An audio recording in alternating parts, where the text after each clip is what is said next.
ঝাঁজ ও ঘ্রাণের জন্য বোম্বাই মরিচ সবার পছন্দ।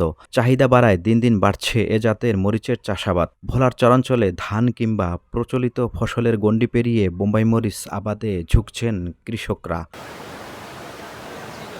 উৎপাদন খরচ কম হওয়ার পাশাপাশি বাজার দর ভালো হওয়ায় দিন দিন বাড়ছে এই মরিচের চাষ। ভোলার চরপেশনের চর মাদ্রাজ, জাহানপুর, চর মানিকা, নীলকমল ও রসুলপুর ইউনিয়নে মরিচের আবাদ তুলনামূলক বেশি।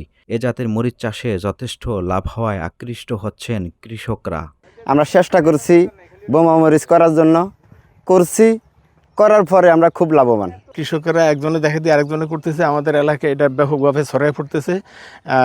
আমি মনে করি এই উচ্চ মূল্য পাওয়ার জন্য এই জমিগুলি পতিত না রেখে সর্জন পদ্ধতিতে চাষাবাদ করলে কৃষক লাভ হবে, দেশ ও জাতির উন্নয়ন হবে। 18 থেকে 1900 টাকা এরকম কেজি। তো এটা দেখে আমিও উদ্বুদ্ধ হলাম। আমারও কিছু জমিন আছে, এই জমির ভিতরে আমিও করতেছি। আমার কিছু পতিত জমিন আছে যেখানে কোনো কিছু চাষ হয় না।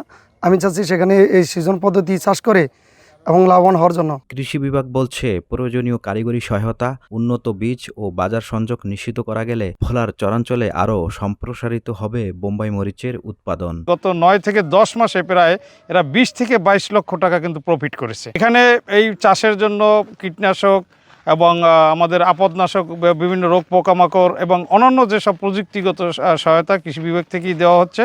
এবং কৃষক ভাই কিন্তু তাদের ঐতিহ্যগত অথবা ট্র্যাডিশনাল যে ফসল তা থেকে কিন্তু প্রচুর লাভ হয়। চলতি মৌসুমে ভোলার চরপেশনের 10,120 হেক্টর জমিতে মরিচের আবাদ হয়েছে, যার বড় একটি অংশ চাষ হচ্ছে বোম্বাই মরিচ। সরজান পদ্ধতিতে চাষ হওয়ায় জলাবদ্ধতার ঝুঁকি কমছে, আর প্রতি হেক্টরে মিলছে প্রায় 8 থেকে 10 টন পর্যন্ত ফলন। ছোটন সাহা, দেশ টিভি, ভোলা।